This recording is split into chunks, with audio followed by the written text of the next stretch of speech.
Yuck, everybody. Hi. Welcome to the Talking Stick episode number 10. Good to be back, where we talk about indigenous culture. And Jackson, myself, Allende here. Hi. Letting everybody log on and get situated while we get our guest Xico on.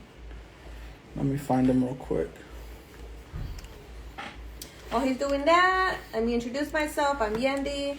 I'm Cachical Maya on my mom's side from Guatemala. I'm Mexican on my dad's side. So my kids, they are Guatemalan, Mexican, and Yocut. Mm-hmm.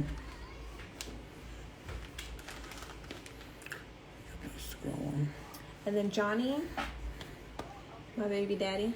Just kidding. Tell them what you've been working on.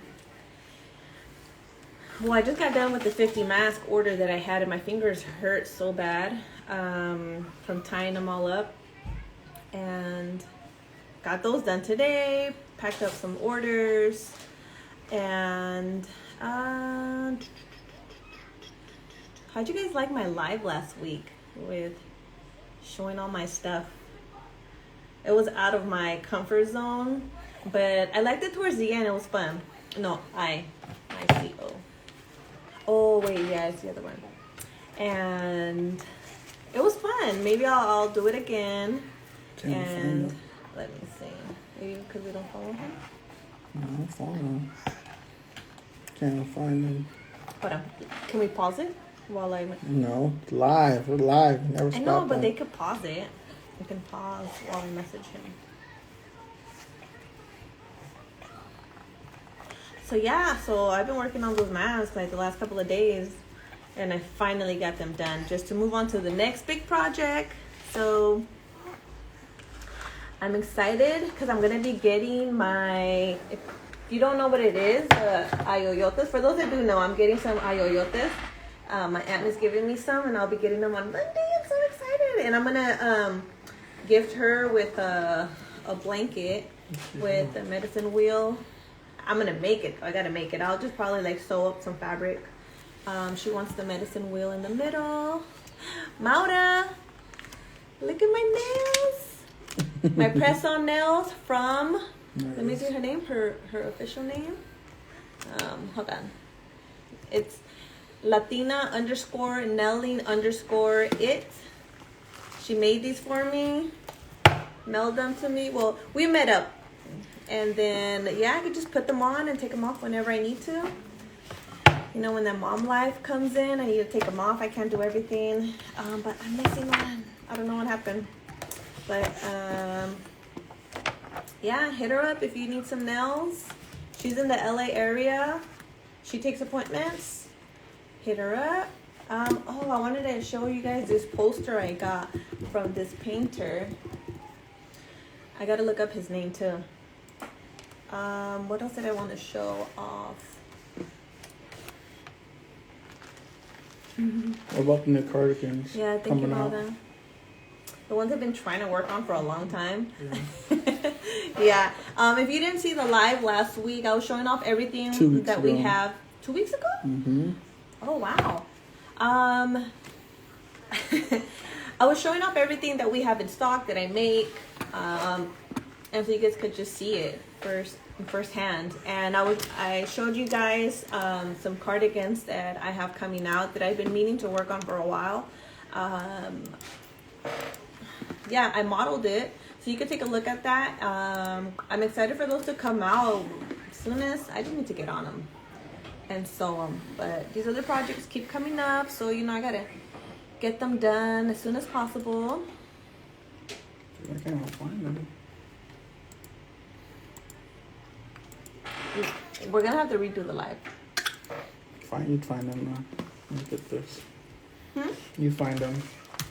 Can I close the live? No. Okay, I'm gonna pause it. Okay.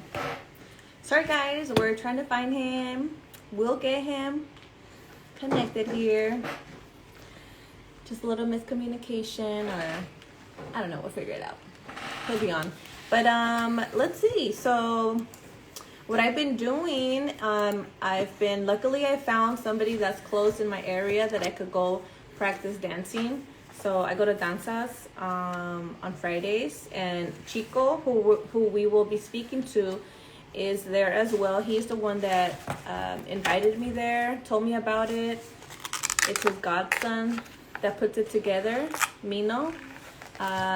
So that's what I've been doing lately, every Friday, and then I'm exposing Yanessa to it as well, and Jackson. They both love it. Jackson could just sleep through it. Yanessa, she will go out there and start drumming. There he is. Okay. I'm trying to find him. All right, here comes Xico. So, yeah, Yanessa, she So Yanessa, she likes to drum, so she'll just go out there. She'll ask for permission to to do the drum, and yeah, then she'll just watch me dance. It's pretty cool. It's pretty cool that she wants to just go out there on her own. Johnny exposed her to a hand drum while she was still like smaller. Exposed her to it, and so I think that helped her comfortable with the drum. And so luckily, being in front of a crowd, like, it doesn't faze her. Yay, Chica!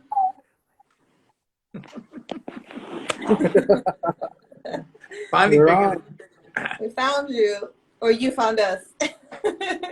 Yeah, it's like you know, the interesting thing about when you get old is like you don't understand all the technology quite well, and but you get to be in the front. You get to be in the front line when the food is being served. So that's a good thing. How's everybody doing? Great. How are you? Yeah, I'm doing good. Yeah, Chico, say hi. Could you hear her earlier when she saw you? She was like, She's so sweet. Really, really sweet. I'm so happy that she's drumming. Yes, Go right to her. Yeah, I was just sharing a bit with our viewers how I was saying that I think that because Johnny exposed her to a hand drum when she was smaller than she is now, I think that made her comfortable with a drum.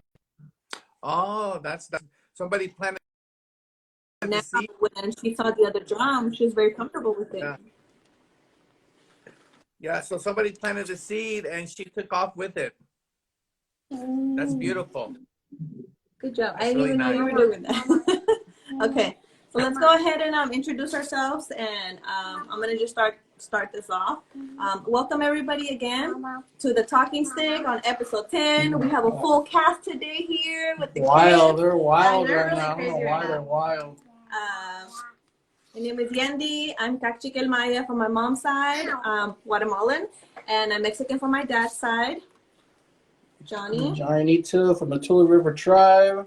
We got Jackson and Yanessa, and then our Tribal members, the Tule River tribe. And today our special guest, our very, very special guest, Xico. Yeah. Thank you. You can go ahead and introduce yourself, where you're from, what tribe you're affiliated with, or just go on. Well, first and foremost, I wanted to thank everybody on the phone call or on the Instagram live. And is your audience pretty much young people, Yendi? They're kind of basically all. So Okay. that we kind of keep it neutral and ground level zero, and then educate along the way. That's kind of how we go along things on here. So there's no one really left behind, and there's certain protocols that we like to, talk about first, and then when we get onto the advanced stage, we can go there. But if someone in the chat doesn't understand something, or myself or her, we usually say something like, "Okay, how did we get there from there?" Right. Oh, well, that sounds beautiful. And I'm so glad that you said that. So I just wanted to acknowledge the Tule tribe people. And here at this land where I live, and we consider ourselves as caretakers of this land. I live in the Sequoia National Monument, and we're annexed to the Tule tribe, and we're on the Tule River. And so I first and foremost wanted to acknowledge, the spirits of the Yoka people. And what I was going to do is, if you don't mind, maybe for your audience, we begin everything with prayer. That's the way that I was taught.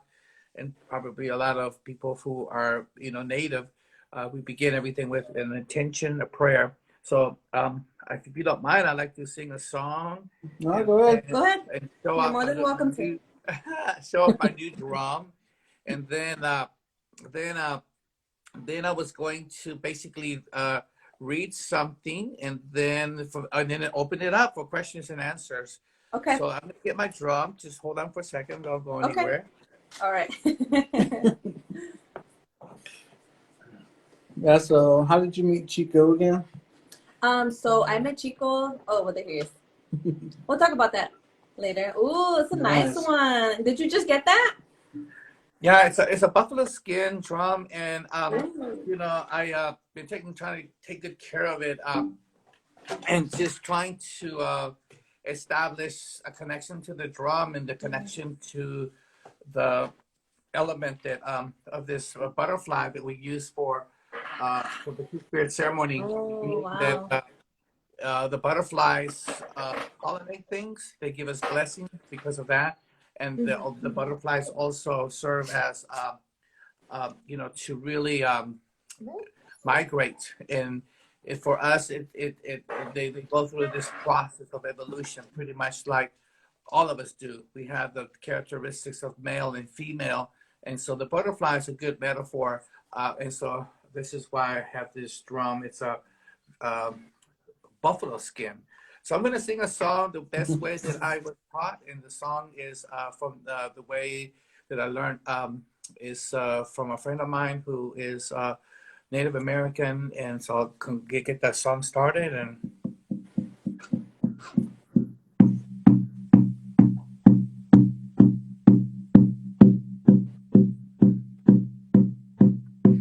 Segway, segway, segway, hey yo, hey yo, hey.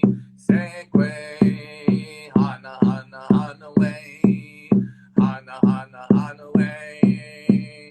Segway, segway, segway, hey yo, hey yo, hey. Segway, hana, hana, hana way. Hana, hana, hana way. Segway, segway, segway. Hey yo, hey yo, hey. Segway, hana, hana, hana way. Hana, hana, hana way. Segway, segway, segway. Hey yo, hey yo, hey. Segway, hana, hana, hana way. Hana, hana, hana way. Segway, segway, segway. Hey yo, hey yo, hey. Segway, hana, hana, hana way. Hana, hana, hana way. Oh. Thank you. All our dogs are ceremony dogs. We had a dog by the name of, and I hope I don't cry. We had a dog named Tule, and the dog was named after the Tule River. It's such a beautiful thing to live here. Such a beautiful thing to be part of this area, and know that the spirits, the stars, and the insects, and the animals, and everything around us. And so I feel the most amazing blessing ever in my life, besides life itself, is the fact that I live here, and I'm reminded many times how life precious is. The other thing I wanted to let everybody know is that I have had a wonderful relationship with the Tule River water, and I'm past my 10th anniversary of only drinking Tule River filtered water for 10 years. Oh, I have not wow. bottled water, and I felt like I really wanted to connect to that element of the water and the element of the Tule people, of the Tule River. So I'm so happy to be here. So I'm gonna begin by also, now that we did a little prayer, I just wanted to, I hope that all the young people are on, or any Two-Spirit people, non-Two-Spirit people, however you want to, claim your identity, who you are as a human being, is I'm going to read something, and then we can open it up to questions and answers. And I wanted to also thank Yendi and her partner for giving me the opportunity to be here. And so thank you. So here we go. Greetings to heroes of the world in all 10 directions of this precious planet, wherever two people reside. My name is Xico Garza. I am a simple man of faith seeking the truth. First and foremost, I want to acknowledge all Two-Spirit people who were part of the massacre here in California during the gold rush. I am blessed to be surrounded by the Tule River, nature, and the beautiful heavens here in the Yokuts land. I hope that you and your families are well and in good spirit. We are fervently praying for all Native nations and the Tule tribe known as the Yokut people to never dissipate from this precious planet.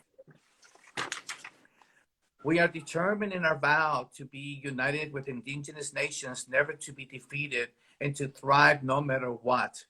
We pray for the most important work that you are doing continues to bless those in need.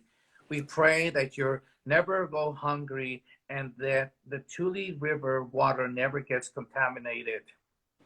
We pray that the animals and the bears continue to bless you and those who visit the great area home of the giant sequoia trees. We pray that our Native people and children who are incarcerated. We pray for all the murdered Native women, including those who are transgenders who've lost their lives. I must first and foremost acknowledge my teachers and my mentors who have helped me to become who I am today. My main mentor of 42 years is Dr. Daisaku Ikeda, has molded me to be an unshakable person during his life's harshest realities. My revered and respected ceremony mentors of 25 years, Maestra Makli Sochi, who has taught me the importance of discipline and to live in accordance with what Mother Earth is in need of. My mother, known as Medicine Woman, and grandmother Mechi, whose cremation's ashes are at the Sequoia National Monument underneath a sequoia giant tree.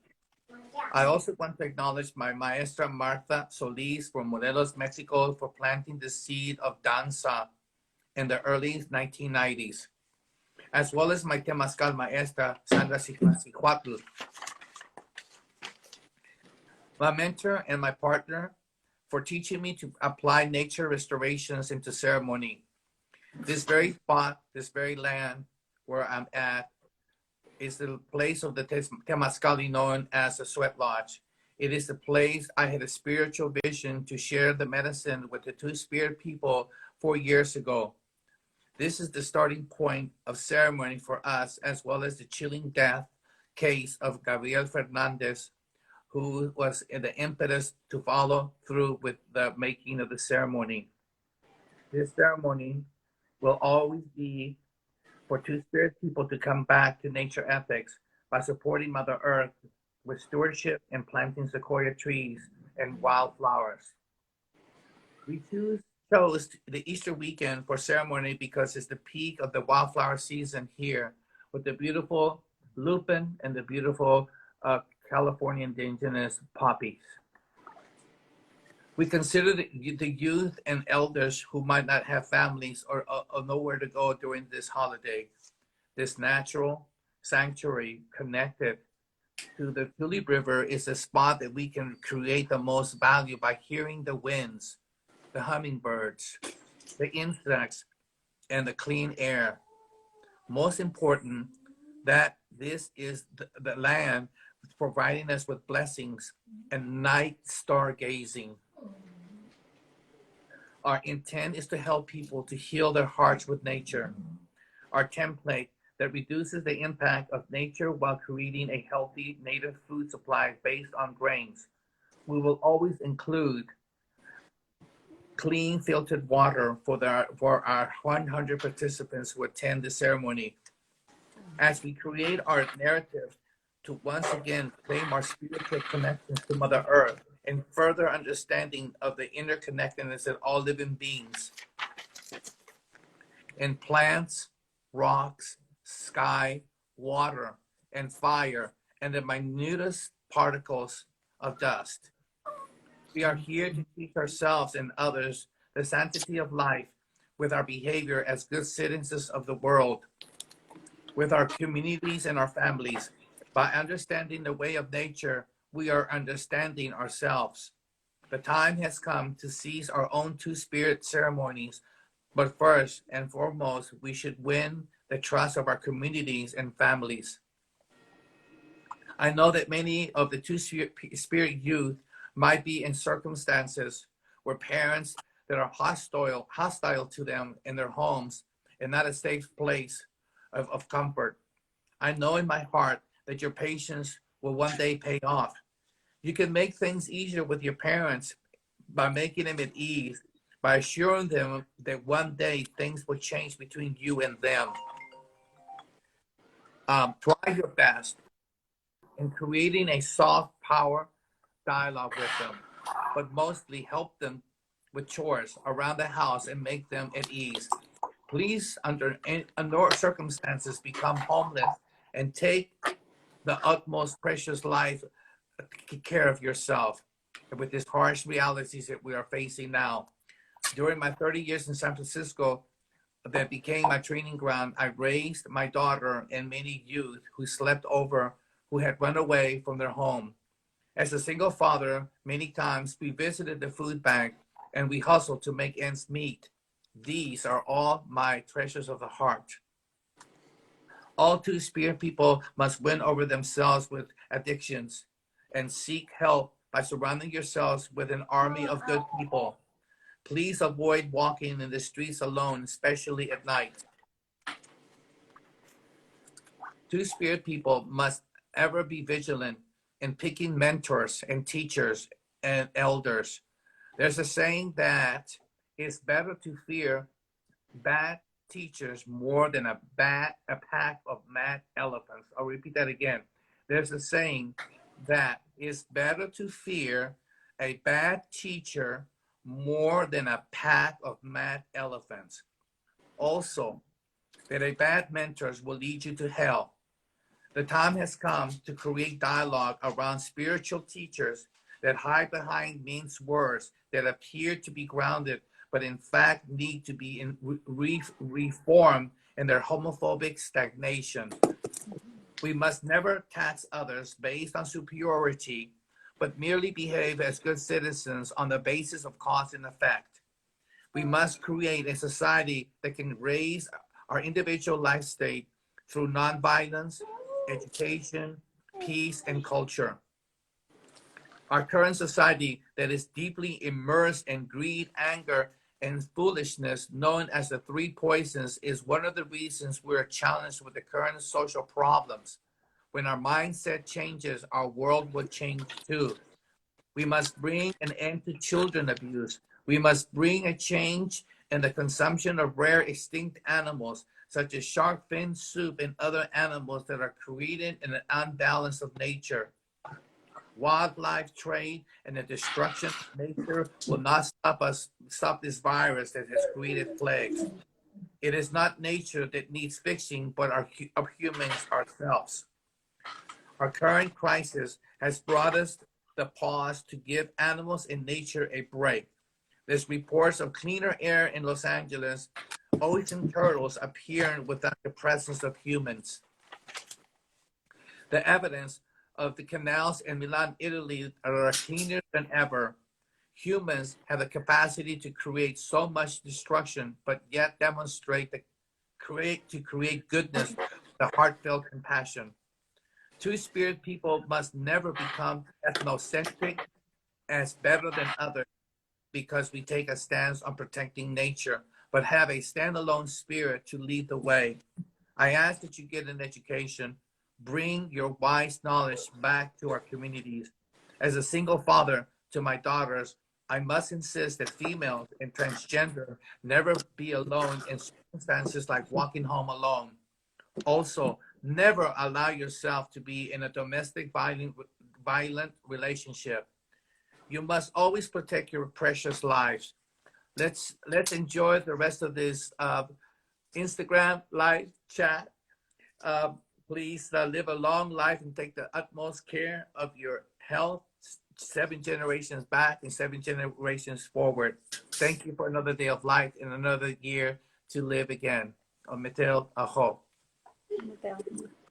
Thank you for that. Yeah. Very educational too. Yeah. Hearing a lot of those stories or what people go through. Yeah. So if you guys want to open it up to maybe a question and answer or comments, you know, if you didn't like what you heard, that's okay too. You know, I think it's important for us to create a new narrative during this time of change. You know, I know that you know, I had mentioned about the massacres, and you know, there was 150,000 people that were massacred in the gold rush. I was going to ask you about that. Yeah, and you know, within the 150,000 that happened actually here, not too far from Springville, really in Springville, some of the stuff, you know, that had happened, you know, out of the 150,000 people that were murdered, native people that were murdered, we don't know how many of them actually were to spirit, because there was no data, there was no information, and so we know that Two-Spirit people were actually revered, they were actually honored and respected as honorable people. And the reason is because they felt that they had two realms of spirit, the male and the female. And many times I have played those myself. Many times I have played the role of being a father, a stern father, and then a loving mother. Or many times I have played the role of being the grandfather, you know, the grandfather figure who has the pillar of the house, and then play the grandmother who is loving and caring. So this Two-Spirit concept is something that, you know, the colonization really messed it up, really messed it up, because it was regarded as this individual was very special. This person was also considered a warrior, considered a person that could connect with nature. So it had very special spiritual understanding of things. And, you know, for many years, a lot of Two-Spirit people have felt like we're being displaced, you know, and meaning that we're spiritual displaced. So we're trying to create this new narrative. We're trying to create this narrative how to actually be able to be part of the community, not isolate ourselves from the community, not that we're better from the community, but part of the community. And I know that you know, I don't want to mention any names, but there's people from the Tule tribe who have come and supported our Two-Spirit ceremony. And I keep their names in confidence, because I don't want to go around thinking, oh, you know, this person, whatever. But there are a lot of people who have who come down from the Tule tribe, who come to our ceremony. And I'll tell you something, and then we can open it up. You know, there was a family up there that have been supporting my Two-Spirit ceremony. They have come down, dance, and all that. And I understood they had a misunderstanding with another Yucca people from Visalia, from another family. And you know, I didn't know that these two people were going to come together to my ceremony. Imagine that, you know, having a ceremony, and the quarrel that they had for years, these two families they showed up, and they didn't know that we're going to be here. They didn't know that person was going to be there, and they didn't know that person was going to be there. But in our ceremony, they were actually able to make up. And for me, that was the success of that. So, you know, that's the success. And, you know, in our ways, you know, when you receive a necklace, the way that we feel, and when you receive the necklace, that means you're honorable. That means you did something to deserve that necklace, so to speak, you know. And that's kind of the way we do things, you know. And I was able to receive the two necklaces from both families, you know. And, you know, to me, that shows me that I'm being trusted. And I think that that's really what we have to do. We have to win over ourselves to become trusted individuals, because it really doesn't matter what tribe you're from or what your belief system is. You know, it really doesn't matter. What really matters is your behavior as a human being. And I think that that's where we can start to really negotiate and create a new narrative. How can we become better people to serve our own people? How can we become better people to serve our own tribe? How can we become better people to serve, you know, our dark-skinned people? We have big nose, big lips, and with thick noses, and we have beautiful black hair, and we have the bronze skin. That is something beautiful about them. And how we can lift up the spirits of those people who, for years and years, have been, just belittled because of who we are. I myself am attracted to my own people, and it's so beautiful to be attracted to your own people.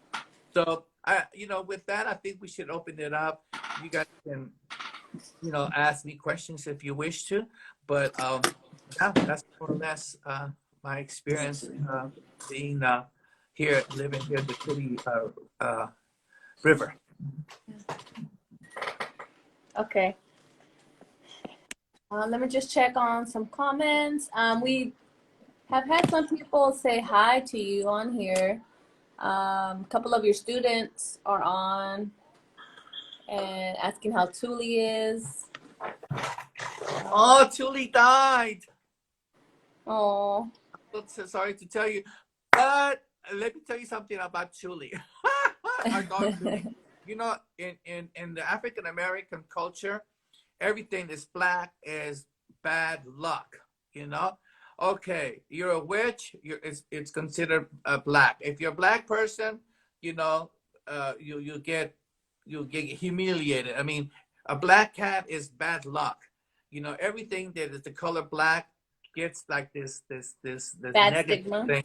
Bad stigma, correct, right? Mm-hmm. So we had a dog named Tule. He was named after the river, Mm-hmm. and the Tule, our dog, would always take people to the river.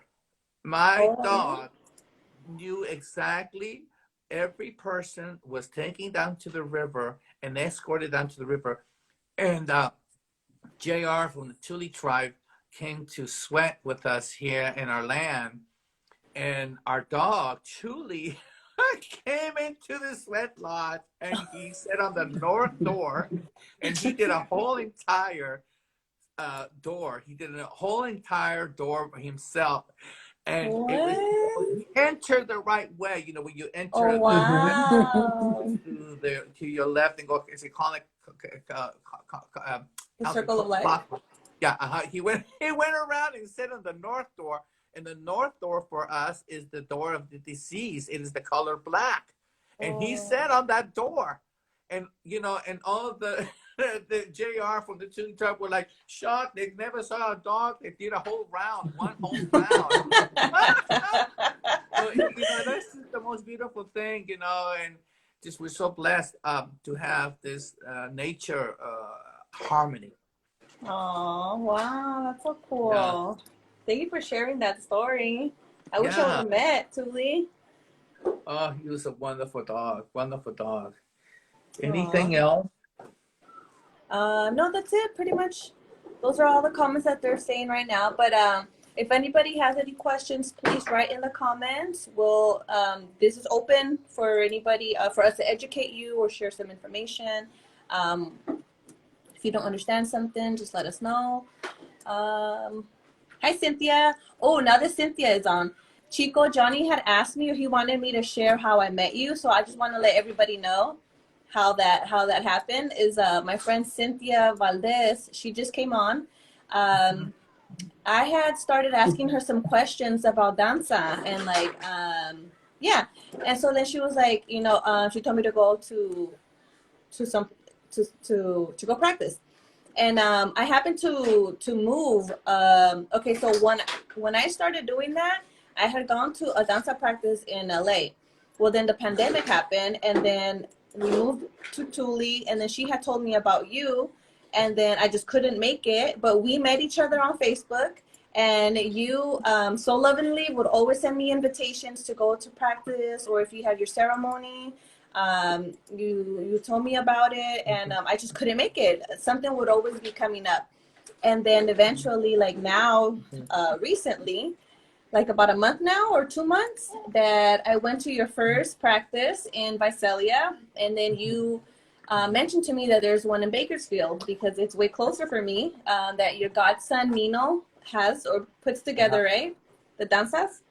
The practice, and so I'm attending his classes now, and Xico, he goes there as well, And yeah, so that's how I met Xico. And I'm so grateful for Cynthia of introducing me to you. Because yeah, it's only getting better from here, you know, like, and then with Yanessa loving to drum, and she'll be up there with you and all the drummers. That's pretty cool to see how it's passing on to her.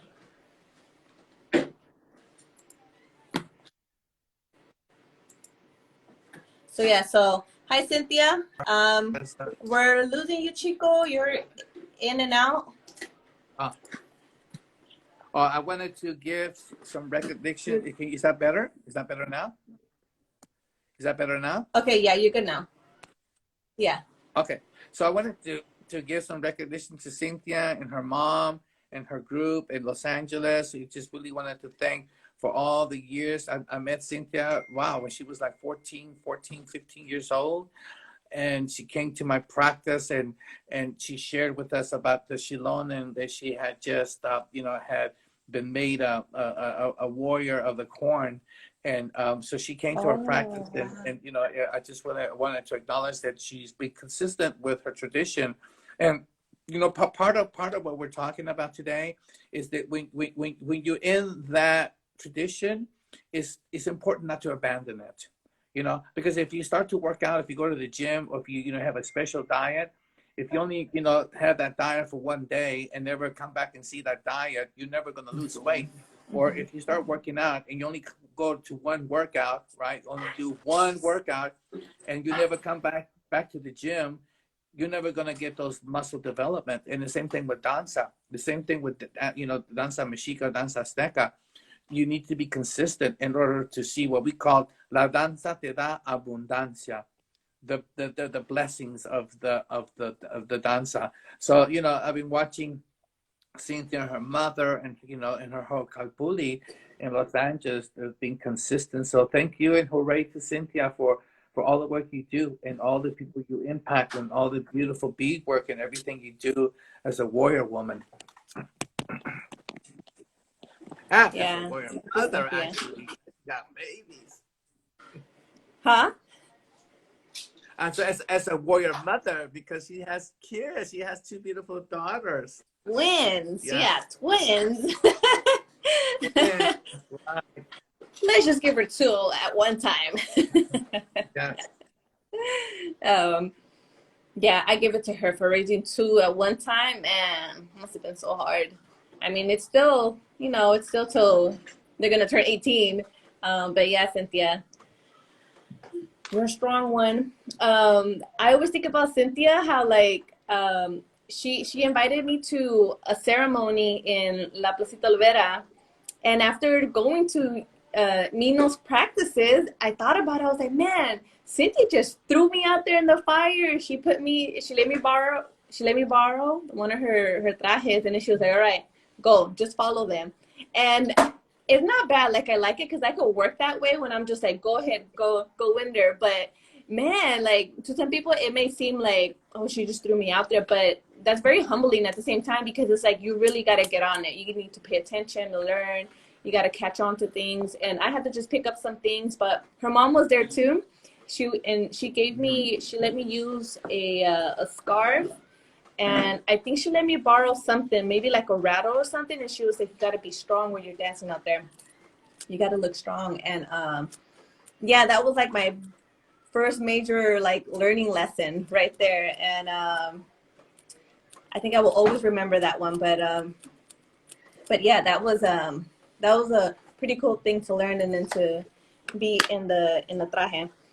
But let's touch on some of the major subjects that we wanted to speak on. The first one that you wanted to speak on, and which you mentioned in your what would I say, like your story or your speech that you had at the beginning. You wanted to speak on how the older generation are still, correct me if I say it wrong, but are still homophobic. Mm-hmm. Is that how you said it? Yeah. Mm-hmm. So, if I may, thank you for really acknowledging that. So, one of the interesting thing about ceremony that, in some traditions is led by men, in some traditions led by women, and sometimes we come up with our own prejudice, and sometimes we feel like this should be incorporated into ceremony. And so what happened to me about 5 years ago, I had went to a ceremony, and there was a woman there who ousted me because I was giving out flyers for the first Two-Spirit ceremony. And basically, when I gave her the flyer, she went like this, and she says, "We don't allow Two-Spirit people in our ceremony. We don't think they belong there." And I was shocked, I was really shocked that she actually just went like that, like if I had a disease. And then one of the elders that I was with had told me, he was actually from Visalia. It's really interesting because he has really good relations with the Tule people, with the Tule tribe. He had told me, hey, she started at the morning prayer, what is it called? The sunrise ceremony with homophobic language. And I had just gotten there, and so I had my first cup of coffee, and I was not fully awake, So I just went in one ear and went out the other ear what she said, but she basically said that a man is less of a man if he's with a man, and a woman has no place to be with another woman. And so it didn't click, And so anyway, this same individual that I gave the flyer to, and she went like that, was basically targeted me. And not that she only targeted me openly and candidly and forcefully. At the end of the ceremony, I was asked to give palabra, which is when you speak, when you say something, a record, So I took the opportunity to invite everybody to the Two-Spirit ceremony. And as soon as I finished, she ran to the microphone and she started talking crap about me. She started saying about pedophiles, and she started talking about, gay people and all this crazy stuff on the microphone. And everybody turned around and looked at me. Even the Samadoras who carry the sacred fire, they turned around and looked at me, and they couldn't believe. They were like, they couldn't believe that this woman was saying that during ceremony, talking hatred, talking stuff like that. And, I was so hurt. I was so in pain. I was so devastated by what she had done, because they heard it all the way in the parking lot, talking this crap about, homosexuals. So I left there. And then it caught fire on social media. It was all these things about what happened at Mechi New Year, and there was this woman there, and she talked crap about Two-Spirit people, and I just remember like people were like saying, let's boycott Mechi New Year, and because of my prayer, my conviction, I said no, let's not do that. Let's pray for her. Let's pray for her. The right thing to do is that, is to educate her. That is the right thing to do. Not to hate her and not to go down to her level, but to educate her. So anyway, I came home that weekend, and on the news after, this kind of this hurt, this pain that I was going through, because we get hurt by our own people, and that's the really sad, we get hurt by our own people. So I was driving home, and on NPR, there was a news about this Gabriel Fernandez, one of the biggest child abuse and child torture in the history of Los Angeles, where this boy's rib cage was broken, his skull was broken, and he had cigarette burns, and his mother's boyfriend beat him to death because they thought he was gay. They thought that little boy was gay. And, it was just, I cried like I never cried in my life. I mean, I sobbed and sobbed for 4 hours in a car. I was just like so devastated and so hurt by this pain of this woman who could actually, do this torture to her own child, And we know that when little boys grow up, sometimes their hormones have been checked in, their testosterone has been checked in, and sometimes they appear as feminine, but they're not, they're just going through that evolution of growth, right? So this little boy lost his life, and I was feeling so pain for him. And I was thinking, I wish that I would have been that little boy, and that, and that he could have been saved. So that woke up this whole notion of like, this two-spirit must happen. This ceremony must happen so that we can really teach people and begin this healing process within the elders, that we must have a conversation with them and say, no, what your way you're thinking is not correct. We're humans too. So to conclude this conversation, and I know, Cynthia, you're going to be like, what? Because this weekend I went to Mechi New Year. I was invited with Giant actually to present his flutes, So I went, and she was there again. She was there again. The same woman who, who basically belittled me, 5 years ago, was there again. And she started talking about homosexuals again, And so, but the beautiful thing about that is at the end of the ceremony, they gave me palabra again, and they asked me to come to the podium, and I just had to nip it on the bud, and I said it out loud, and I said it to her face, and I said it to her husband too, that, I'm a grandfather, I'm a two-spirit grandfather, I am a good person, I have raised two daughters by myself, and I don't appreciate the homophobia in language, within ceremony. This is not a place for hatred, and this must end, And so, and I said that I had the courage and the confidence to like speak up and be able to be confident that I'm in worthy of respect. We are all, worthy of respect, right? At the end of that conversation, 5 of that group members came up to me and thanked me because she's been out of control. So my whole point is that we have to create a culture of that, where we can really start to address some of the elders, why they have this deep-rooted prejudice. Why is it that they're so latched on? There's something that was actually not part of our culture. It was the Spanish who came here. It was the Christians who taught them that we should hate, two-spirit people. So the whole point is that, this has to change, and we have to do it kindly, gently, and the concept that we do it with is soft power. So there's hard power, and then there's soft power. Hard power is violence. Hard power is like, you're right and you're wrong, and I'm only right. Soft power is dialogue. So through the soft power, we can start to have these conversations that have been long overdue. Okay, thank you for that. Yeah, I completely understand where you're coming from, and I think the same way that you're thinking. Why can't two-spirit people just be treated the same? I grew up with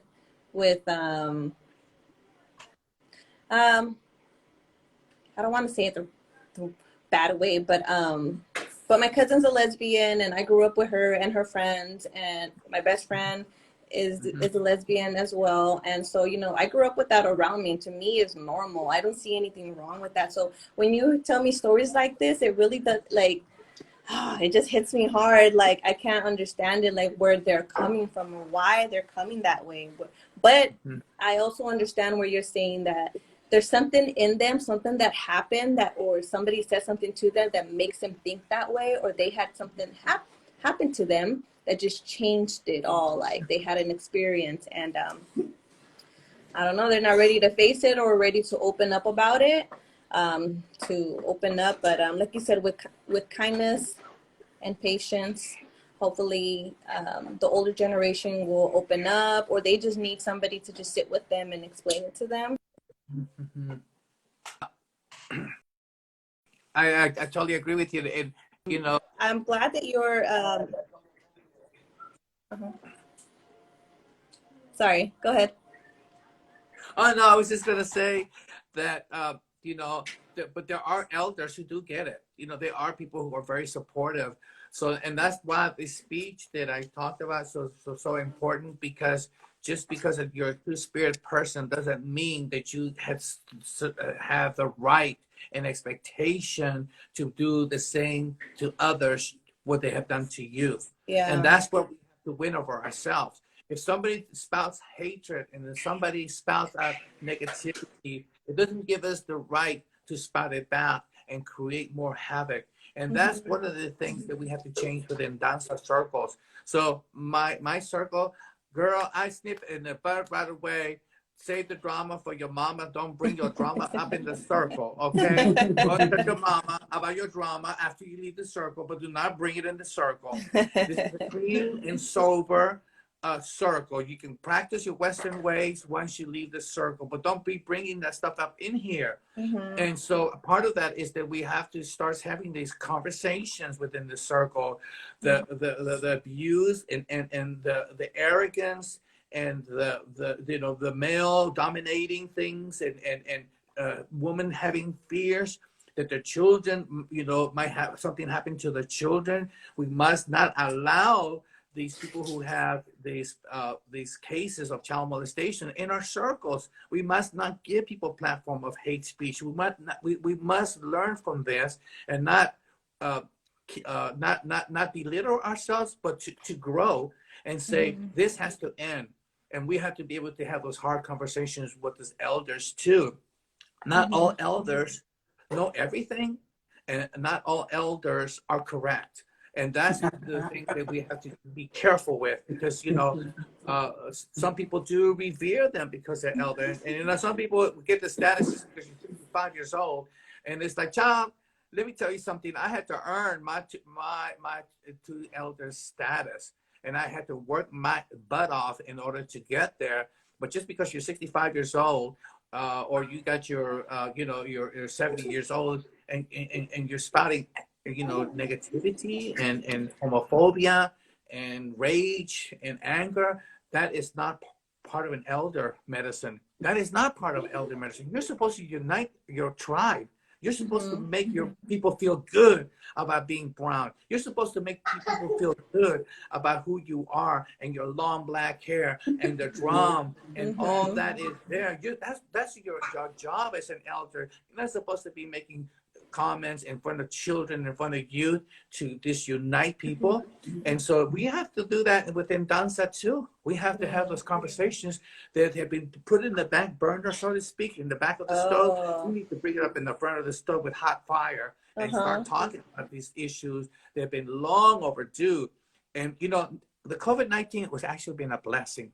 I really tell you, because I have done things I have never done before in my life, because I got the time to do it, right? And so that's the first thing. And the second thing is all these issues have manifested, with the Black Lives Matter, and our lives matter too, because we have a lot of stuff that we need to work within our Native Indigenous community, and we need to start talking about them in a peaceful, calm, respectful way. And I think that's the key to win over ourselves and to transform our own communities and circles. Yeah, and this is why we started the podcast too, so we can share or speak on subjects peacefully, and there's like no just speak on it openly here without any judgment. Let me add also, to that real quick, because you brought some good subjects, all right? So all right, you're talking about the elders and all that, right? Yeah. We talked about this last time on episode 1 with Michael running Win, and we talked about the same thing about how non-elders are right because they're teaching that way, and it's correct. Like they're teaching on you, and then you're supposed to teach it down the generation. But there are those elders, or those new elders that come up now that have all that hate and energy on them, and now they get this status called an elder. So now they have it up, meaning because they know our culture-wise, we respect the elders and we go off of what they say. But when you say, "Oh, my elder taught me this," it's always like, "Okay, who's your elder? Who taught you this?" It's always like that, or they say their name. Oh, okay, but do you know that person, learned off of my uncle?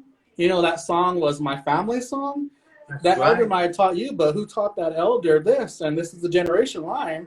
It's kind of that thing of like, I'm calling somebody out or you're calling somebody out of like, okay, but this is where it came from. Like, don't you understand this bloodline right here? That's their song, or that's their dance, or that's their style, that's their symbol, that's their sacred symbol.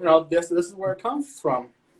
And then you bring in sobriety off of that when you have these elders, who are partying up 20 years ago, and now they have this status, of who they become, and they think, those certain ones. I'm not saying all of them. I'm saying those certain ones that act that way. And this is the time of teaching to teach the young generation, what you want to teach them, but they're also vulnerable, meaning they don't know, and there's a certain protocol they have to go in within themselves to understand what the hell this elder is even teaching me. Mm-hmm. And it's just a whole different mix, and it's a whole different struggle because a lot of people out there take a lot of stuff to heart, and it might not even be the correct protocol way, or even having sweats in the wide open area where there's a public area. That's like, what are you doing, bro? Like, certain stuff that I'm taught from other people, and these people, and it's just like, what are you doing? I know that I have the land or whatever, the sacredness, and like the area where it could be private, and you don't because you're in the city, but there's certain lines that you really don't cross. And like you said about the dogs here, that's a funny story too, but it's just like, there's certain stuff you don't understand that is going out into play. And I'm keeping it generalized, not saying anybody, but I'm just like trying to understand the philosophy of what I'm talking about. Is there's a lot of make-believe stuff when you have to tie back of where it came from and understand of why it's this way. Right. Why it's that way. Not of it's the right way, but why is it that way? Why does this person carry this object? Why does this person have the authority to pull some feathers from somebody? What status did they earn, not being an elder, but their certain status of being the teacher in the group? And they have that protocol of educating too, along with that teaching of pulling stuff to educate a moment. Yeah, and I think you hit something that's very important, lineage.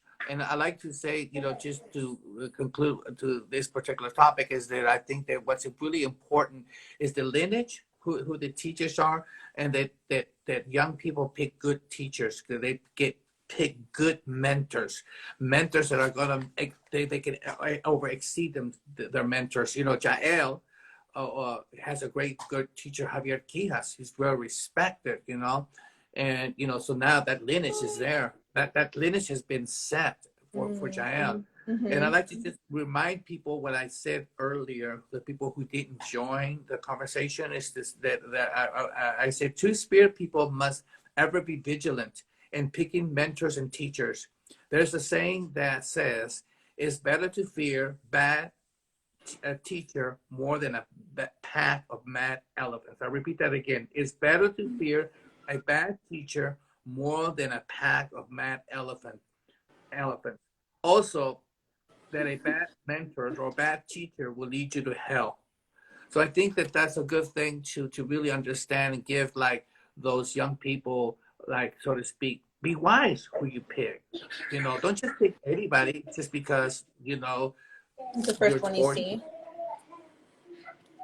But how can they find out? How can one find out if they have a good teacher, or should they just ask questions on other peers, like, hey, who is this guy, or how long has he been teaching, or I mean, coming from me, like I wouldn't have known like that to find the right teacher, or that there's a lineage to follow, because Cynthia she was explaining to me how like you can't just go to any teacher.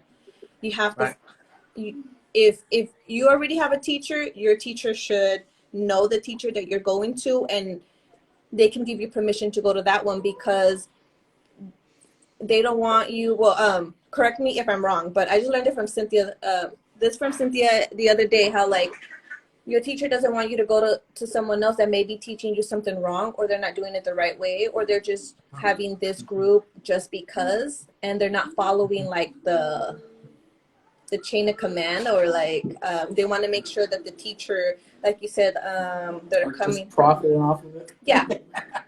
Yeah, exactly. Well, you know that's been going on for thousands of years, where people profit Oh. other people. Oh So yeah, one of the yeah. important things she's referring to a lineage. A lineage that's strong.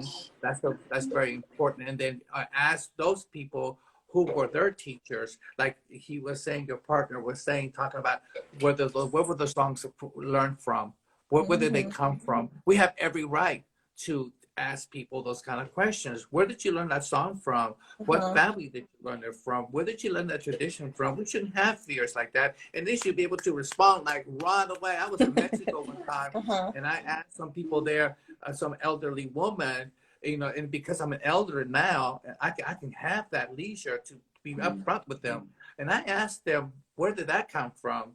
Because they were offering tobacco to the grandfather rocks, you know, in Mexico too, you know. And I said, ¿de dónde viene esa tradición? You know, where did that tradition come from? And Mm-hmm. she right away told me it came from the north. It came from the Native Americans from up north. And she was Mm-hmm. precisely right. She knew exactly where her medicine was coming from, and that's what we have to do as young people. We have to be able to get our facts, to know who they are, get a second opinion. There ain't nothing wrong with getting a second opinion. You know, is this Mm-hmm. person been incarcerated? Does the person pay their bills? Do they beat up their wives? You know, we have to Oh get yeah. all that information, because there's Mm. some scandalous, shady elders out there. And so we have every right to, what is it called, to question authority. We have every right to question authority. Just because they have authority doesn't mean that they're going to take advantage of you. They're good Mm-hmm. dogs and take care, you know, and really take advantage of you. So we have to protect ourselves. That's my whole point. Okay. Yeah, so don't be scared, y'all, to ask them questions. It's okay. Just watch out from the black magic getting you. I heard that. Everybody wants to be an elder. Everybody wants to be a shaman. Everybody wants to be that. I say, okay, who taught you? Who's your teachers? Yeah, who's teaching you all this? Why? You got that position all of a sudden, and you only been doing it for a year. You know, That's a crazy journey, man. Mm-hmm. you know, how you gonna be so arrogant? You know. um, so going back to the, I just want to ask really quick about, you usually put a ceremony, you put together a ceremony each year.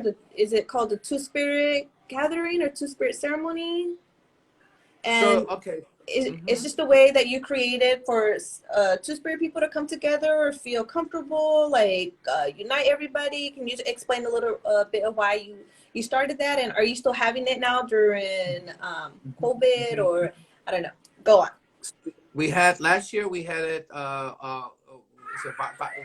Virtual. We had a virtual one last year, and this year we're doing a COVID protocol ceremony, live ceremony, mask, wash stations, stuff like that. So, and we're only holding it for 30 people. So we are going to have one this year. And what I think it's important to really understand, that vision came through prayer. It didn't come from, oh, I want to have a Two Spirit ceremony, and I want to, you know, for the sake, you know, no, it came through inside the sweat lodge. Oh. You can have visions inside the sweat lodge. Yeah. When you're in deep prayer, things come to you. And that's what they call in vision quest, right? You go to have your vision quest to come to a realization, or to come to a point of realizing about your prayer, where your prayer is so focused, and boom, this wisdom comes out, right? And that's exactly what happened to me. I realized that inside of the sweat lodge, we call it temazcal, we call it temazcalli. So I realized, and I said, I want to share that with Two Spirit people, and that's where it came from. It came from prayer. So the ceremony is for Two Spirit people, and it's just to be able to give them space, a free space, and we're teaching our three fundamental things that we're teaching: nature ethics, connecting Two Spirit back to Mother Earth, what we can do for Mother Earth, not what Mother Earth can do for us, but how many trees can we plant? How many flowers can we do? How can we give back to Mother Earth? And the third thing is that it's a three-part ceremony. We have a procession, we have a danza, we have camping, we have tree planting, and then we have talking circles. So they're all to lift up your spirit, and then we have native food. So we really try to go back to some of the basic foods that we used to eat. So that's more or less what it was all about. Yeah. Cool. Thank you for sharing that. If anybody wants to join our goal, is it open for anybody, or is it by invitation only? This year, because of COVID, is an invitation only. Okay. And we hope that next year, we can open it up. And we want to be safe, And the other Right. thing too, that I'm so glad you said that, because I know your homeboy right there will probably a ceremony is not successful for how many people came, but what medicine you give. Just because you have a ceremony and 500 people show up or 400 people show up doesn't mean that ceremony is successful. What makes the ceremony successful is how many hearts and how many people you can change to transform their lives, to go back and challenge life's harsh realities. And that is a successful ceremony, where you can have impact on that one individual who is probably suffering or being challenged. And to me, having smaller ceremonies for me are more impactful than large ceremonies. Sometimes you go to ceremony, you don't even know what the hell's going on, because it's so far. The inner circle is so far, you can't see nothing, you can't hear anything. So anyway, we have a lot of work to do, don't we? Yeah, but luckily you'll get one person at a time with your ceremonies.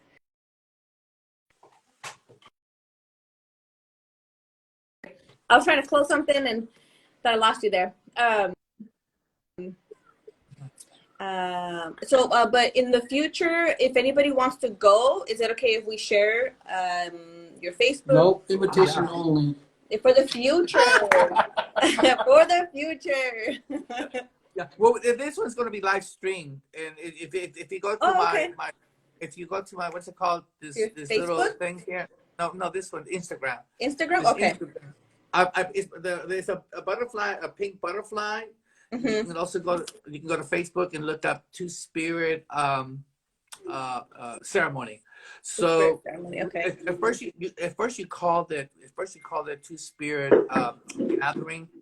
We made a huge mistake, because a gathering it's not a ceremony. It's huge different.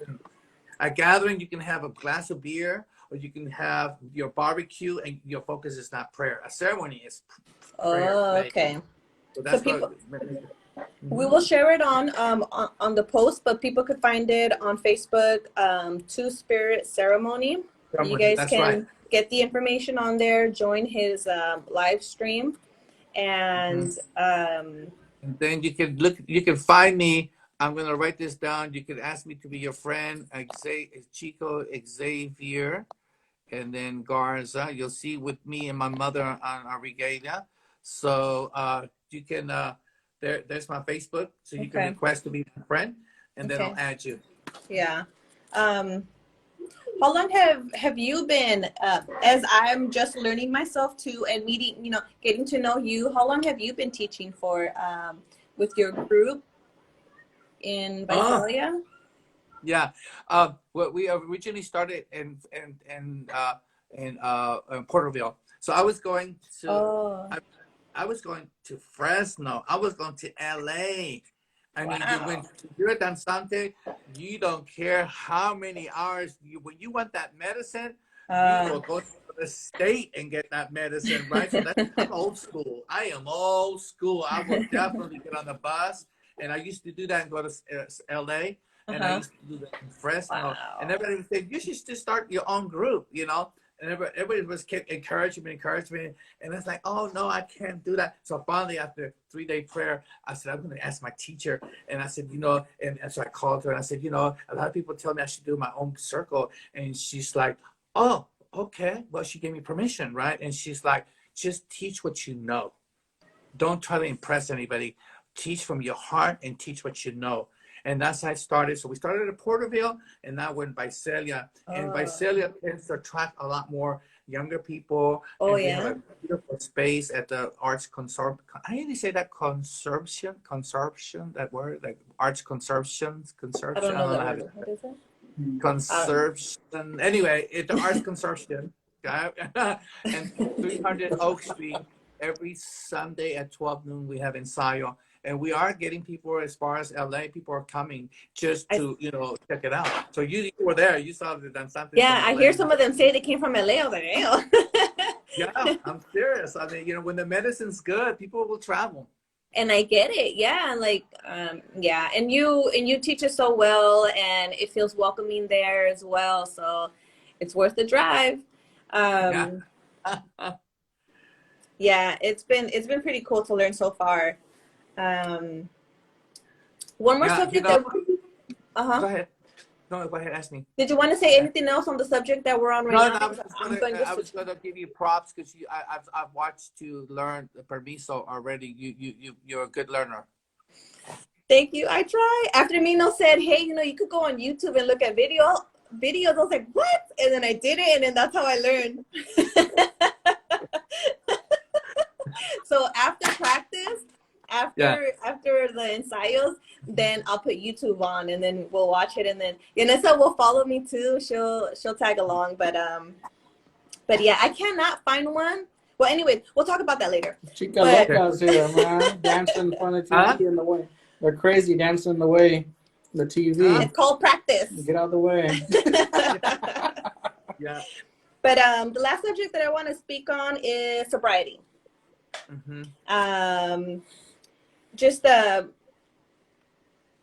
also with danza and like being an Aztec dancer, danzante, that sobriety is part of dancing. Like that's something that should be practiced as well.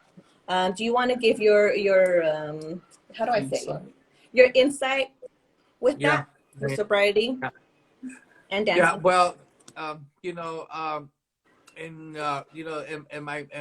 my faith that we have what is called karma, and karma is things that we inherently are challenged with, and so so some indigenous groups have really heavy karma with addictions, and some don't, and some and so what has for me was really important that I have learned, because I had personally my addiction problems, is that it doesn't mix. It's like oil and water. It just doesn't mix, right? And so when you start to embrace like having liquor and coming to practice like all messed up from drugs and alcohol, it's your prayer is not that focus. For me, that has been just a personal thing. You just don't mix it.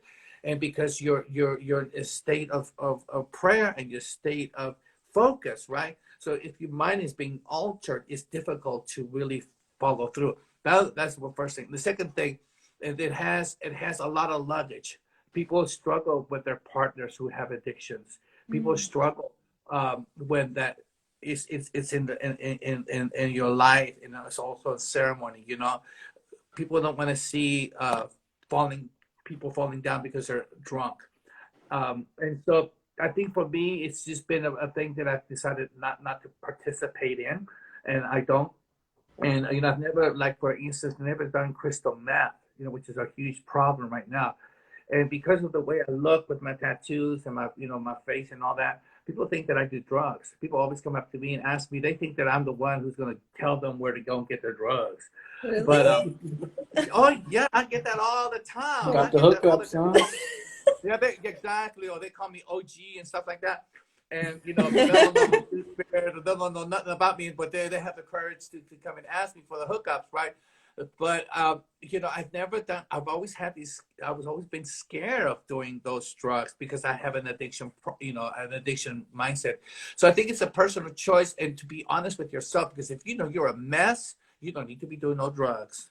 If you can't even wipe your own ass, then don't be like doing things you cannot take responsibility for. And it's a very common sense. Excuse the way I said it. I'm sorry for saying it that way, but it's about taking responsibility for your life, taking responsibility for you and the people you impact. Because when you do bring that into ceremony, you impact other people. Yeah. So. Wow, I would have never thought about it that way. That they're affecting more than just themselves when they're in there. Yeah, that's very true. Yeah.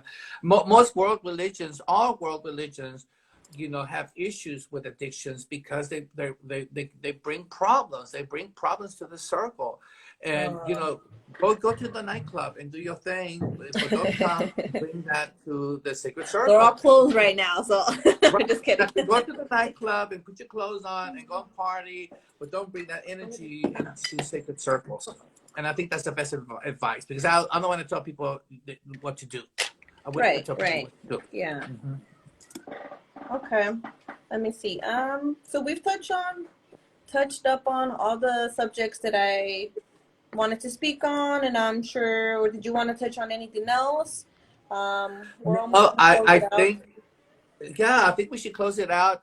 I think this it's wise to end these kind of calls, an hour, 15 minutes, an hour and a half at the most, so that way people don't get bored and they can go and have Yeah. their dinner and stuff like that. I wanted to thank everybody who's on this phone, on this Instagram.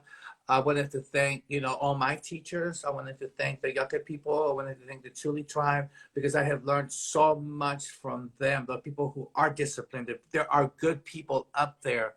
And I want to thank those good people who have taught me things too. And so I don't know all the answers. I will never say that I know all the answers. I will never claim to be an elder. I never will claim that I'm a medicine man or anything like that. But I will claim that I have people that I look up to, and I have good teachers. So I'm very blessed. So to end this conversation, I would say to the young people and every single caller, seek out a good mentor, seek out a good teacher, and surround yourself around positive people. There's a saying that a tree, a one giant tree or one tree needs many trees for it to survive. So the analogy is we as human beings to be able to stand up life's harsh realities and life's, harshness, that we need many trees around us for us never to collapse. So the same thing is true. Surround yourself in an army of good people who will lift up your spirit when you need it. And so I think that's the best advice I can give to those people who joined the call today. Thank you so much, everybody. Thank you. Thank you for joining us, Xico. I really appreciate it. Thank you for taking your time to share with everybody as well. We will share your information. So if anybody wants to participate, tune into your Two-Spirit ceremony. You'll be having it live this year, so they can tune in through Facebook. We'll share your Instagram name, your Instagram Facebook. Your name on Facebook.